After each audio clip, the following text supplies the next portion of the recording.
أعوذ بالله من الشيطان الرجيم بسم الله الرحمن الرحيم وإذا سألتموهن متاعا فاسألوهن من وراء حجاب ذلكم أطهر لقلوبكم وقلوبهن۔ اور جب تم ان ازواج مطہرات سے کوئی سامان مانگو تو پردے کے پیچھے سے مانگا کرو، یہ تمہارے دلوں کے لیے اور ان کے دلوں کے لیے پاک رہنے کا ایک عمدہ ذریعہ ہے۔ اس سے پہلی آیت شریفہ میں اللہ تعالیٰ نے ازواج مطہرات اور آپ صلی اللہ علیہ وسلم کے گھروں میں داخل ہونے سے منع فرمایا ہے کہ ان کے گھروں میں بغیر اجازت کے داخل نہیں ہونا چاہیے۔ پھر آگے پردے کا حکم نازل فرمایا۔ علماء نے لکھا ہے کہ سب سے پہلے پردے کی جو آیت نازل ہوئی وہ یہی آیت تھی، وَإِذَا سَأَلْتُمُوهُنَّ مَتَاعًا فَاسْأَلُوهُنَّ مِن وَرَاءِ حِجَاب۔ اس سے پہلے پردہ نہیں تھا، البتہ ابتداء عالم سے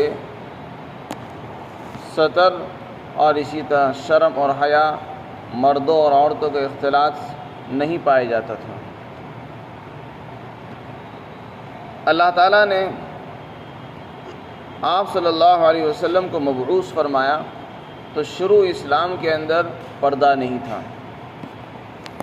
پردے کا یہ مطلب نہیں کہ شرم اور حیا بھی نہیں تھی، شرم اور حیا بھی تھی، اور اسی طرح مردوں اور عورتوں کا آپس میں اختلاط، مل کر بیٹھنا، مل کر چلنا، مل کر رہنا، یہ چیزیں ممنوع تھی اور اس کو لوگ پسند بھی نہیں کرتے تھے۔ عورتوں اور مردوں کا اختلاط شروع سے ہی ناپسندیدہ رہا ہے، لیکن اللہ تعالیٰ نے پردے کا جو حکم نازل فرمایا وہ سن 5 ہجری کے اندر، جب کہ حضرت زینب بنت جحش کے ساتھ نکاح ہوا۔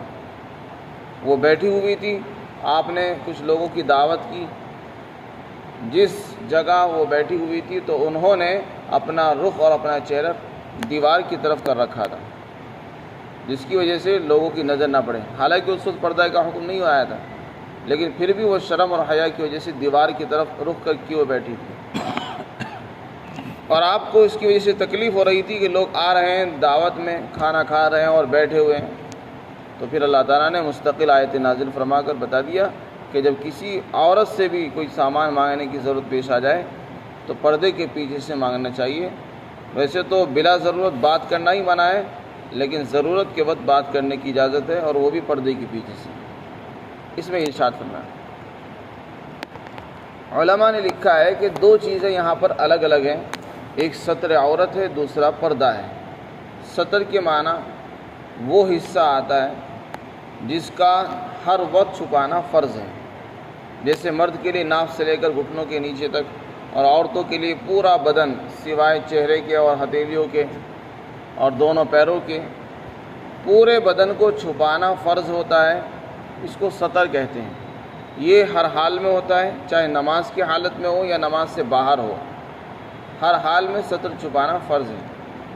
مردوں کا الگ ہوتا ہے اور عورتوں کا الگ ہوتا ہے، یہاں تک کہ اگر کوئی آدمی اندھیرے کمرے میں تنہا بیٹھا ہے تو وہاں بھی اس کو حکم ہے کہ ننگا نہ بیٹھے بلکہ اپنے ستر کو چھپا کر رکھے۔ تو ستر کو چھپانا یہ ایک ایسا فریضہ ہے جو مردوں کے اوپر بھی ہے اور عورتوں کے اوپر بھی ہے، اور یہ شروع سے ہے، بلکہ تمام شریعتوں میں رہا ہے۔ اور اگر یہ کہا جائے کہ شریعتوں کے وجود میں آنے سے بھی پہلے تو اس میں تو یہ بھی بجا ہوگا۔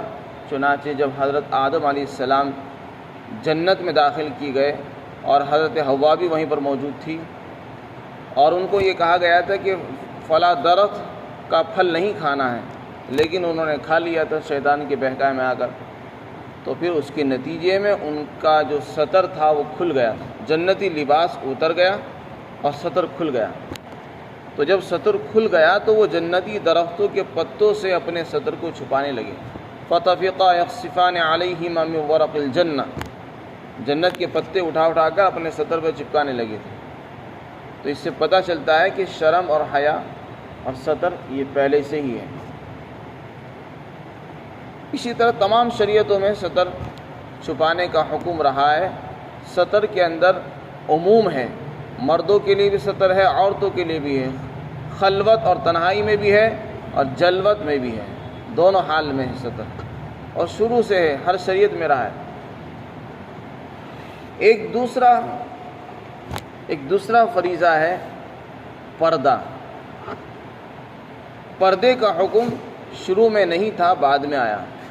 البتہ پردے کا یہ مطلب نہیں کہ شروع میں حیا بھی نہیں تھی۔ حضرت موسیٰ علیہ السلام کے واقعے کے اندر آپ نے سنا ہوگا، اس سے پہلے بھی ذکر کیا گیا کہ حضرت موسیٰ علیہ السلام مصر سے جب نکل گئے تھے، مصر سے نکل کر مدین پہنچے ہیں، تو مدین کے کنویں پر 2 لڑکیاں اپنے جانوروں کو لیے ہوئے کھڑی تھیں۔ آپ نے ان سے پوچھا کہ تم یہاں کیوں کھڑے ہو؟ تو انہوں نے بتایا کہ اصل میں کنویں پر بھیڑ ہے، ہم اپنے جانوروں کو اس وقت پانی پلاتے ہیں جب یہ لوگ چلے جاتے ہیں۔ تو ان کے ان الفاظ سے پتہ چلا کہ اس زمانے کے اندر بھی عورتیں مردوں کے ساتھ اختلاط پسند نہیں کرتی تھی۔ اس کو معاشرے میں اور عرف کے اندر برا سمجھا جاتا تھا کہ عورتیں مردوں کے شانہ بشانہ اور کندھے سے کندھا ملا کر چلیں۔ یہ شروع سے یہ بات ناپسندیدہ ہے، بری ہے۔ اور پھر انہوں نے یہ بات بھی کہی کہ ہمارے والد بوڑھے آدمی ہیں اور گھر میں کوئی اور آدمی نہیں ہے، اس لیے ہمیں جانوروں کو پانی پلانے کے لیے باہر آنا پڑتا ہے۔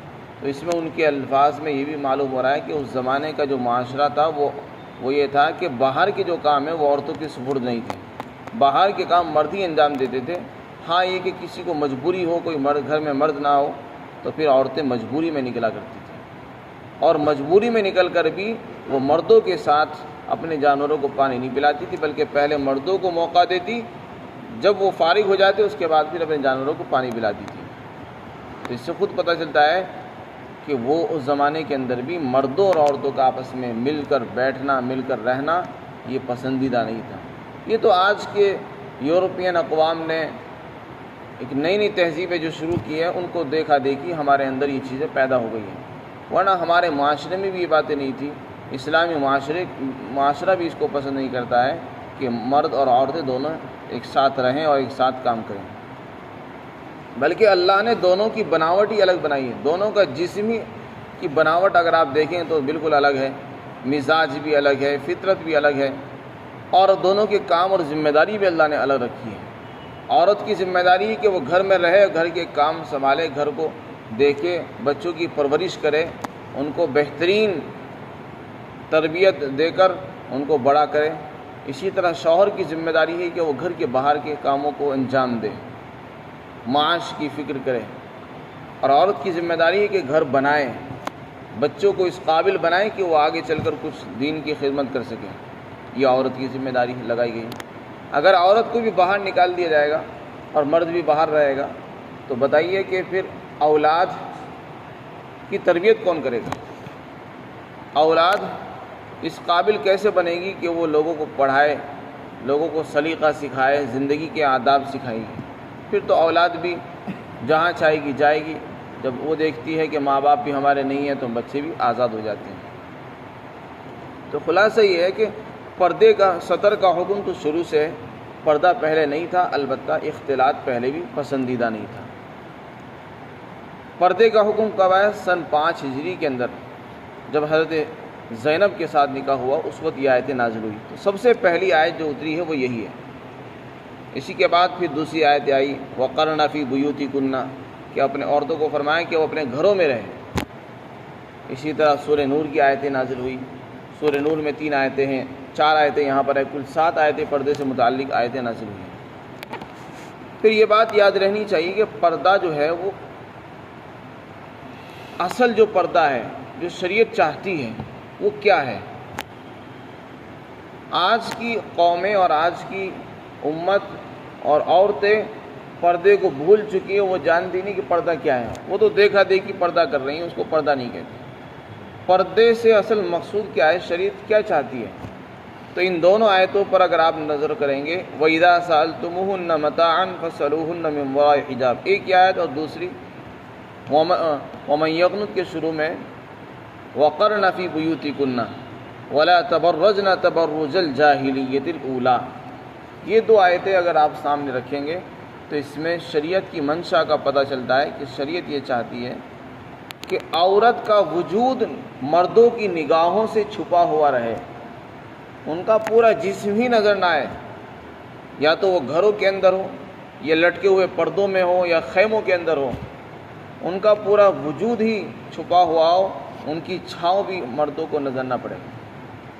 یہ اصل پردہ ہے، اور یہ جبھی ہوگا جب کہ عورتیں اپنے گھروں کے اندر رہیں گی، یا لٹکے ہوئے پردوں کے اندر رہیں، یا پھر وہ خیموں کے اندر رہیں اور گھروں سے باہر نہ نکلیں۔ چنانچہ جب یہ آیت نازل ہوئی تو آپ نے اس پر عمل کیا۔ حضرت انس فرماتے تو آپ نے پردہ لٹکایا، یہ نہیں کیا کہ حضرت زینب کو کہا کہ تم گھونگھٹ ڈال دو اور تم جو ہے چادر میں لپٹ کے بیٹھ جاؤ، نہیں، مرد بھی آ رہے ہیں اور وہ عورت جو ہے گھونگھٹ بھی کر رہی ہے اور وہ پریشان بھی ہو رہی ہے، اس کے لیے کام کرنا چلنا سب کچھ دشوار ہو رہا ہے، ایسا نہیں کیا آپ نے، بلکہ آپ نے حضرت انس کو بھی روک دیا کہ تم رک جاؤ، پردہ لٹکایا، اور پھر حضرت زینب کو اندر کیا اور انس کو باہر نکال دیا۔ تو اس میں آپ نے طریقہ بتا دیا کہ اصل پردہ یہ ہے کہ پردہ لٹکایا جائے یا گھر کی دیوار کی جائے اور عورت اندر رہے، چاہے وہ منہ کھول کر رہے، اس لیے کہ گھر میں اس کو رہنا ہے تو کام بھی تو کرنا ہے۔ اگر وہ ہر وقت گھروں میں گھونگھٹ نکال کر رہے گی تو اس میں حرج ہے، اور دین کے اندر اللہ نے حرج و تنگی نہیں رکھی ہے۔ تو اصل پردہ ہے گھروں کی چہار دیواری میں رہنا۔ عورت کے لیے اصل ٹھکانہ وہی بتایا، فرمایا وَلَا تَبَرَّجْنَا تَبَرُّجَ الْجَاهِلِيَّةِ الْأُولَىٰ، پہلی جاہلیت کی طرح جیسے عورتیں بے پردہ پھرا کرتی تھی، اس طرح پھرنے سے بھی منع فرمایا آپ نے۔ اسی طرح فرمایا کہ جب کوئی سامان کسی کو مانگنا ہو، مردوں کو ضرورت پیش آئے تو پردوں کے پیچھے سے مانگے، سامنے نہ جائیں اور بلا ضرورت بات نہ کریں۔ ضرورت کے وقت اگر سامان کی ضرورت پیش آ جائے تو پردوں کے پیچھے سے کھڑے ہو کر مانگنی چاہیے۔ اس میں بھی آپ نے یہ بات پوچھا تھا۔ تو اس کو کہتے ہیں حجاب اشخاص بالبیوت، کہ انسان کی پوری ذات ہی چھپی ہوئی رہے۔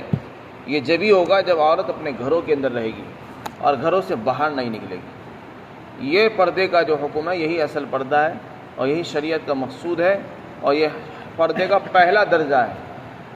لیکن ہمارا جو قانون ہے، اسلامی قانون، ایک جامع قانون ہے۔ ایسا نہیں کہ قانون قرآن نے بیان کر دیا پھر اس کو بعد میں توڑنا پڑ رہا ہے۔ اللہ تعالیٰ جب کوئی قانون بیان کرتے ہیں تو ساری ضرورتوں کو سامنے رکھ کر، قیامت تک آنے والے انسانوں کی ضرورتوں کو سامنے رکھ کر قانون بنائے جاتے ہیں۔ تو یہ بات اللہ کے علم میں تھی کہ عورتوں کو باہر بھی نکلنا پڑے گا، کبھی مجبوری میں ان کو ڈاکٹر کے پاس بھی جانا پڑے گا، رشتہ داری میں جائیں گی، اپنے والدین سے ملاقات کے لیے بھی جائیں گی، اور کہیں اور بھی جانا پڑ سکتا ہے، حج عمرے کے لیے بھی جانا پڑے گا ان کو۔ تو پھر اللہ تعالیٰ نے دوسرا طریقہ بھی بیان کیا۔ تو پردے کا اصل درجہ تو وہی ہے کہ عورتیں گھروں میں رہیں، لیکن اگر مجبوری ہو بقدر ضرورت، وقت ضرورت کے ساتھ وہ مقید ہے۔ فرمایا کہ جب وہ عورتیں نکلیں تو ان کو حکم دو کہ اپنے اوپر چادر ڈال کر نکلیں، ایسی چادر جس کو جلباب فرمایا۔ یدنین علیہن من جلابیبہن قل لازواجک وبناتک ونساء المؤمنین یدنین علیہن من جلابیبہن۔ جلابیب جلباب کی جمع ہے، جلباب کہتے ہیں ایسی چادر جو سر سے لے کر پاؤں تک عورت کے پورے بدن کو چھپا دے، جس میں کوئی چیز نظر نہ آئے، اور اگر راستہ دیکھنا پڑے تو صرف ایک آنکھ کھلی رہے، ناک بھی چھپا ہوا ہو اور سر بھی چھپا رہے اور چہرہ بھی پورا چھپا ہوا ہو، اس کو کہتے ہیں جلباب۔ اس کا حکم دیا۔ یہ دوسرا درجہ ہے پردے کا۔ یہ کب ہے؟ جب کہ عورت کو گھر سے باہر نکلنا پڑے، ڈاکٹر کے یہاں جانا ہے، والدین سے ملاقات کے لیے جانا ہے، کسی عزیز کی عیادت کے لیے یا تعزیت کے لیے جانا پڑ جائے، تو پھر باہر کا جو پردہ ہے وہ یہ بیان فرمایا ہے۔ لیکن یہ اصل پردہ نہیں ہے، ہم نے اسی کو اصل پردہ سمجھ لیا ہے۔ بہت سی مرتبہ دیکھا گیا کہ گھروں میں عورتیں پردہ نہیں کرتی اور باہر نکلتی ہیں تو بس برقع اوڑھ لیتی ہیں، اسی برقعے کو ہی اصل ہم نے پردہ سمجھ لیا ہے، جبکہ وہ اصل نہیں ہے۔ اصل پردہ گھر میں رہنا ہے، بلا ضرورت گھر سے باہر نہیں نکلنا، اور اگر باہر نکلنا بھی پڑے تو اس میں بھی فرمایا کہ چادر ایسی ہو کہ سر سے پاؤں تک اس کے پورے بدن کو چھپا لے، جس میں عورت کا نشیب و فراز، اس کے جسم کا حجم نظر نہ آئے، اور ایسے برقعے پہننا کہ جس سے پورا بدن نظر آئے تو وہ برقع نہیں رہتا ہے، اس میں تو اور زیادہ بے حیائی نظر آتی ہے۔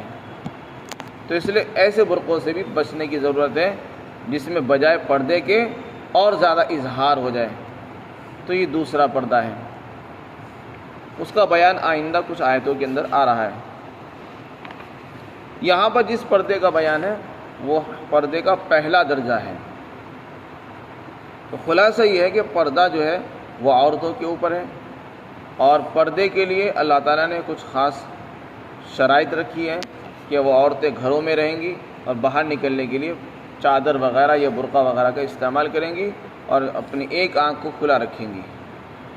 اسی طرح پردے کا ایک اور درجہ بھی بعض علماء نے بیان کیا ہے، جو سورہ نور کی آیت سے ماخوذ و مستنبط ہے، الا ما ظہر منہا، کہ اگر عورتیں باہر نکلیں تو اگر کوئی چیز اس میں سے نظر آ جائے، جیسے چہرہ کھل جائے اور ہاتھ وغیرہ کھل جائے، اس کو بھی بیان کیا ہے۔ لیکن چونکہ وہ محل فتنہ ہے اور آج کا دور فتنے کا دور ہے، اور عورت کے حسن کا جو مرکز ہے وہ چہرہ ہوتا ہے، اس لیے علماء نے بیان فرمایا کہ ایسا ممکن نہیں ہے کہ عورت چہرہ کھول کر نکلے اور فتنہ پیدا نہ ہو۔ اس لیے بس علماء کے اتفاق کے ساتھ پردے کے دو ہی درجے ہیں کہ یا تو عورت گھر میں رہے، اور اگر گھر سے باہر نکلنا ہو تو پورے برقعے کے ساتھ یا چادر کے ساتھ نکلنا چاہیے، اس کے بغیر ممکن نہیں ہے۔ اور یہ ساری چیزیں اللہ کے رسول نے عمل کر کے بھی دکھلائی۔ چنانچہ حضرت عائشہ صدیقہ رضی اللہ عنہا کا جب ہار گم ہو گیا تو ان کو حضرت صفوان نے دیکھا، وہ لیٹ گئی تھی۔ جب انہوں نے انا للہ و انا الیہ راجعون پڑھا تو فوراً انہوں نے اپنے اوپر چادر ڈال لی۔ اس سے بھی پتہ چلتا ہے کہ عورتیں اپنے آپ کو چھپا کر رکھتی تھیں۔ اسی طرح جب سفر میں جاتی تھی عورتیں اس زمانے کی، تو صرف برقع نہیں پہنتی تھی، بلکہ ان کے لیے کمروں کی طرح ہودج ہوتے تھے۔ جیسے چھوٹا سا کمرہ ہوتا ہے، آج کے زمانے میں گاڑیاں ہوتی، اس زمانے میں ہودج ہوتے تھے، وہ کمرے کی طرح ہوتے تھے چھوٹے سے، ان کے اندر عورتوں کو بٹھا دیا جاتا اور پھر اس کو اونٹوں کے اوپر سوار کر دیا جاتا تھا، جیسے کہ ڈولی ہوتی ہے، اسی طرح کے ہودج ہوا کرتے تھے، تو اس میں عورتیں نظر نہیں آتی تھیں۔ تو باہر کے لیے صرف انہوں نے برقعے کا استعمال نہیں کیا، برقعے کے ساتھ ساتھ وہ اپنے جسم کو بھی چھپایا کرتے تھے۔ چنانچہ حضرت عائشہ صدیقہ رضی اللہ عنہا جس سفر میں ان کا ہار گم ہو گیا تھا، اس سفر کے اندر وہ ہودج ہی میں تھی، لیکن وہ اتنی ہلکی پھلکی تھی کہ لوگ جب وہاں ٹھہرے ہوئے تھے تو خادموں نے اس ہودج کو اٹھا کر اونٹ کے اوپر رکھ دیا، ان کو محسوس بھی نہیں ہوا کہ عائشہ اندر نہیں ہے اور وہ باہر گئی ہوئی تھی کسی ضرورت سے۔ تو اس سے پتہ چلتا ہے کہ وہ صرف برقعے کا استعمال نہیں کرتی تھی، ہودج کے اندر بھی رہتی تھی۔ تو ان تمام روایات سے اور حضور کے عمل سے اور آپ کے ازواج مطہرات کے عمل سے پتہ چلتا ہے کہ اصل پردہ یہی ہے کہ عورت اپنے آپ کو چھپا کر رکھے۔ اللہ تعالی ہم سب کو عمل کی توفیق عطا فرمائے۔